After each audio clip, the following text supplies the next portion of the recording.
Hello, my self आरजू भौमिक।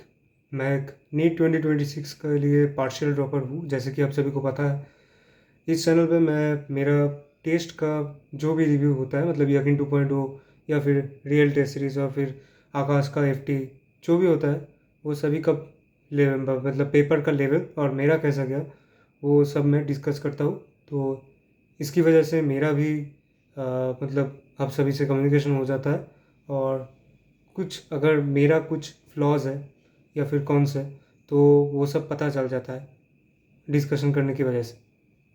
तो मुद्दे पे आता है, पिछले संडे को मेरा टेस्ट एक था ऑनलाइन यकीन 2.0 से, AITS-1, जो मतलब बहुत ज़्यादा कुछ अच्छा नहीं गया। मतलब टेस्ट का लेवल मैं बोलूँगा पिछले मतलब आरबीटी के जैसा ही आया था, मतलब थोड़ा बहुत, मतलब क्या बोलूँ, मॉडरेट से टफ ही बोलूँगा मैं, क्योंकि दो सब्जेक्ट में मेरा दिक्कत हुआ था, जूलॉजी और फिज़िक्स।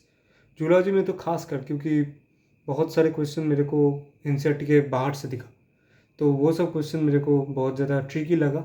और यह हो सकता है जो मैं तो इस साल का जो जूलॉजी का फैकल्टी है उससे से उन सभी लोगों से मैं नहीं पढ़ रहा हूँ, मैं पूरा का पूरा एनसीईआरटी फॉलो कर रहा हूँ। तो इसी वजह से मेरा थोड़ा बहुत जूलॉजी में मार्क्स कम आया। हो सकता है कि अभी लोग आप लोगों को जो इस साल जूलॉजी का फैकल्टी से, पीडब्ल्यू से, या फिर कोई किसी और कोई कोचिंग से आप अगर नोट्स फॉलो कर रहे हो, तो हो सकता है अभी सब सभी को मतलब इजी भी लगे। लेकिन मेरे को वो सब्जेक्ट थोड़ा मतलब एनसीईआरटी के बाहर से था, तो थोड़ा बहुत ट्रिकी लगा। और फिज़िक्स में मेरा जैसा कि मतलब क्वेश्चन बहुत सारे थे जो टाइम टेकिंग थे। मतलब मैं तो ये नहीं कहूँगा कि बहुत ज़्यादा कुछ आउट ऑफ द वर्ल्ड दिया हुआ था, लेकिन टाइम टेकिंग था। वो जो नीट 2025 का जो पेपर था उसी की तरह फॉलो किया गया था, मेरे को ऐसा ही लगता है। क्योंकि 45 क्वेश्चन अगर कोई एक ही सीक्वेंस में करते रहे, मतलब मैं जैसा करा था उसी की वजह से मेरा जो भी है नंबर मतलब घट गया। अगर मैं कोई छाँट छाँट के काट जाता तो हो जाता, कुछ कुछ निकल जाता, लेकिन वो सब नहीं हो पाया। ठीक है। और उसी की तरह ही इस पेपर को भी सजाया गया था। मतलब बीच बीच में ऐसा, मतलब मेरा सल्यूशन, मतलब क्या बोलूँ, हाँ, पीडब्ल्यू का जो एआईटीएस का सल्यूशन आया था उसके बाद मैं जो एनालिसिस करा, तो उससे पता चला कि जो जो एक दो क्वेश्चन मतलब बीच में से एक भी ऐसा भी है कि एक एक पेज का सल्यूशन हो जा रहा था। तो वो सब थोड़ा बहुत टाइम टेकिंग तो था। तो मैं इसमें एक ही चीज़ पे काम किया कि मैं वो सब क्वेश्चन देखने की वजह से, मतलब देखते ही वो सब स्किप करके चला गया।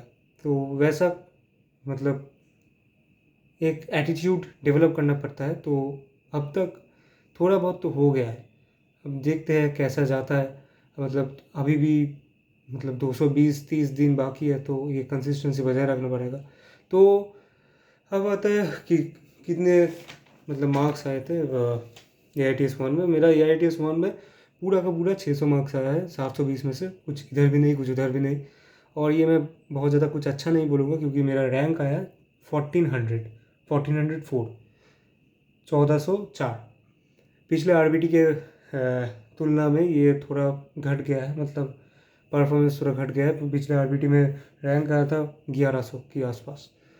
तो हाँ, मैं नहीं बोलूँगा कि बहुत ज़्यादा कुछ अच्छा हुआ है, लेकिन फिज़िक्स में मेरा जो नंबर हुआ है तो 135 आया है।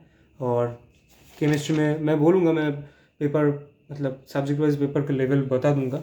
पहले मैं दिखा दूँ कि ये जो AITS-1 में मेरा आया है, ये जो देख सकते हैं आप AITS-1, और ये पर आया है 135, सॉरी 160 बोल रहा था।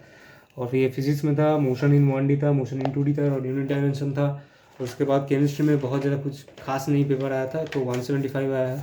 आप अगर देख सकते हैं, यहाँ पर नहीं सर, अब देख सकते हैं 175 आया है केमिस्ट्री में।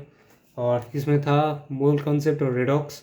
और बायोलॉजी में, जूलॉजी में खास करके वो सब बोला था मैंने आपसे कि थोड़ा बहुत घुमा फिरा के क्वेश्चन दिया हुआ था, और एनसीईआरटी के बाहर से भी क्वेश्चन आया था।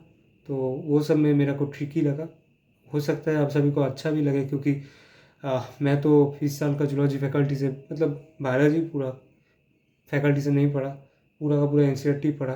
तो हो सकता है आप सभी को इजी भी लगे, लेकिन मेरा बायोलॉजी में बहुत ज़्यादा मतलब बहुत ज़्यादा घट गया है, नंबर 290 आया है, आप सब देख सकते हैं।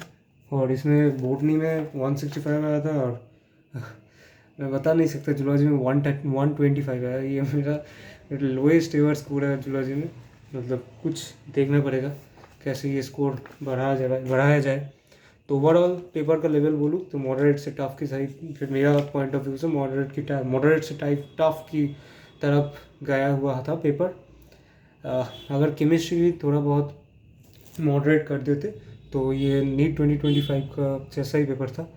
तो फिज़िक्स का लेवल बोलूँ, फिज़िक्स में 135 जो आया है वो 1 घंटा 20 मिनट का समय लगा हुआ है था। मतलब मेरा 2 घंटा 50 मिनट लगा हुआ है पूरा, और 1 आवर 20 मिनट में दिया था फिज़िक्स में। और लास्ट में केमिस्ट्री में मैं दिया था मतलब आप सबको पता चल गया होगा फिज़िक्स में पेपर लेंदी था, और केमिस्ट्री बहुत ज़्यादा आसान था, कुछ ऐसा कुछ दिक्कत नहीं हुआ था। मतलब एक भी क्वेश्चन जो गलत हुआ है वो सिर्फ मेरा ही वजह से हुआ है, वो एकदम ही नीच लेवल का क्वेश्चन पेपर बनाया गया था।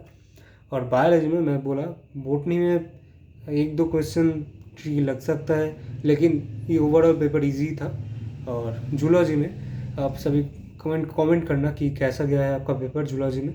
मेरा जूलॉजी बहुत ज़्यादा बहुत ज़्यादा घटिया गया है, और आप सभी को वही बोला कि जूलॉजी का पेपर बहुत अच्छा करके बनाया गया था। ओवरऑल पेपर का बात करूँ तो ये नीट 2025 का जैसा ही पेपर था, और आप सभी ने कमेंट करा होगा, मतलब देखा ही होगा कि क्या पेपर आप सभी दिया हुआ है, तो आपका रैंक भी पता होगा, और क्या मार्क्स आए वो भी आप कमेंट पे बता सकते हैं। और मेरे को अभी बहुत ज़्यादा कुछ इम्प्रूव करना पड़ेगा, क्योंकि रैंक घट गया है। तो मिलते हैं अगले वीडियो में। Thanks for watching.